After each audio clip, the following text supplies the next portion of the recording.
Halo teman-teman, hari ini kita akan membuat kolak pisang yang rasanya itu nikmat banget. Secara ini kolak pisang kita campur dengan sagu mutiara dan kolang-kaling. Ini cara buatnya sangat simple, gak ribet-ribet amat. Pokoknya rasanya sangat maknyos. Oke teman-teman, langsung saja. Bahan-bahan yang kita butuhkan adalah di sini ada santan peras sebanyak 150 ml, terus garam seperempat sendok teh, dan ada sagu mutiara sebanyak 200 gram, dan ada gula merah sebanyak 200 gram, daun pandan 2 lembar, gula pasir sebanyak 200 gram, dan pisang kepok sebanyak 1 kilo.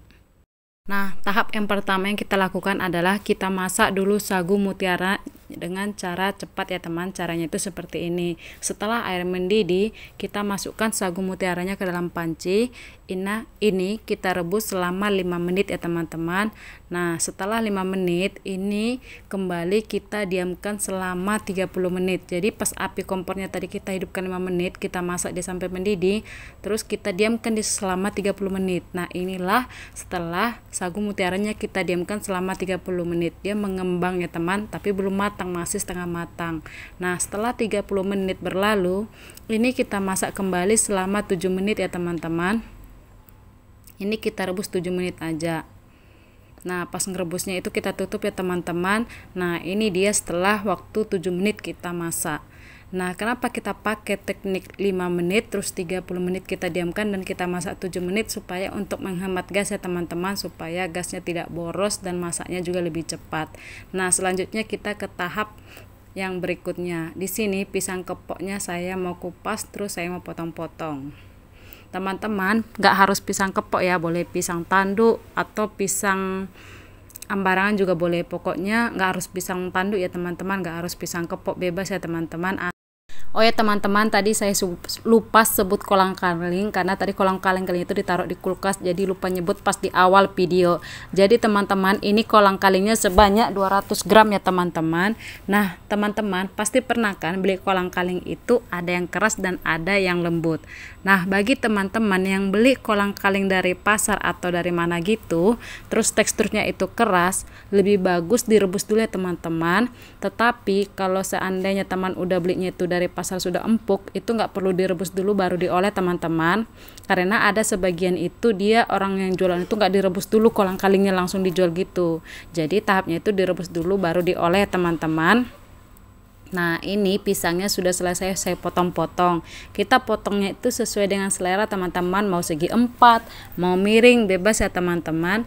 Dan kolang-kalingnya pun saya ngirisnya sama seperti pisang, biar seragam bentuknya seperti itu. Ini enak teman-teman, kalau dicampur ke kolak dia itu rasanya kenyal-kenyal empuk gitu. Nah, tahapan selanjutnya adalah ini air putih.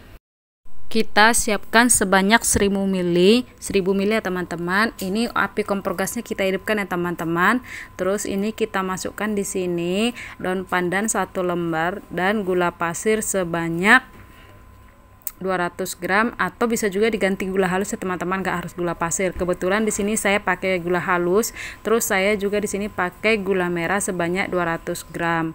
Oke teman-teman, ini kita aduk terus ya supaya cepat dia larut gulanya. Pelan-pelan aja kita ngaduknya. Nah, setelah dia mendidih seperti ini, kita siapkan wadah lainnya teman-teman. Ini air rebusan gula merahnya tadi kita saring terlebih dahulu ya teman, karena biasanya terdapat semacam ini teman yang hitam-hitam gini. Nah, ini kan nanti kalau pas masuk mulut gimana gitu, makanya jadi alangkah lebih baiknya kita saring dulu ya teman air rebusan gula merahnya.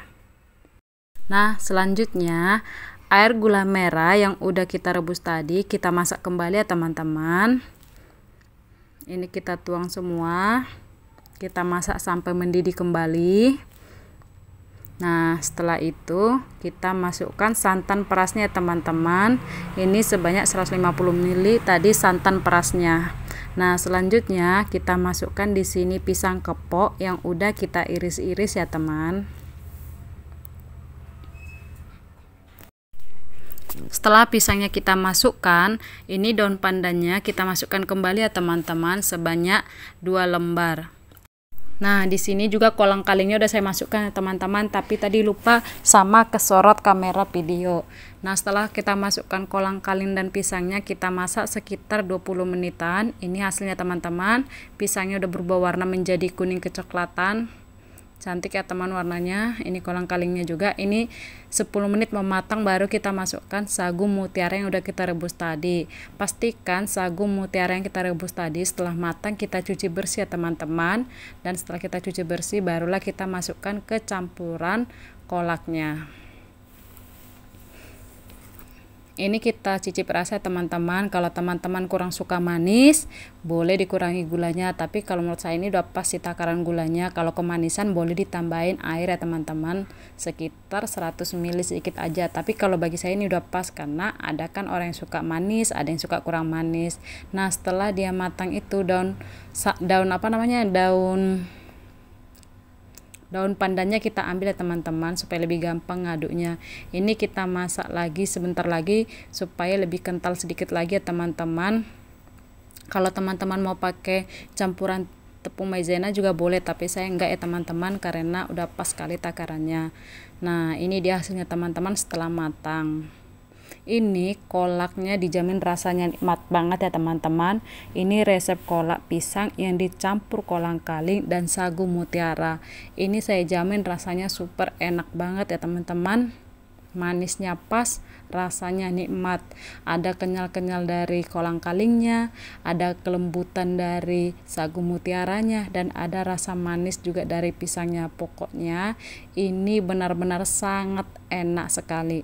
Teman-teman wajib cobain resep ini deh. Sangat sederhana cara buatnya, tidak ribet pokoknya. Boleh teman-teman dicoba di rumah. Oke teman-teman, sekian video dari saya, semoga bermanfaat ya teman-teman, dan mohon maaf jika ada salah kata dari saya. Mohon maaf juga kalau saya itu ngomongnya terlalu cepat, karena saya sudah juga berusaha ngomong pelan-pelan. Nanti di tahap video selanjutnya akan saya perbaiki lagi cara ngomongnya supaya lebih pelan-pelan lagi. Terima kasih teman-teman sudah menonton video saya. Sampai ketemu di video selanjutnya teman-teman. Bye.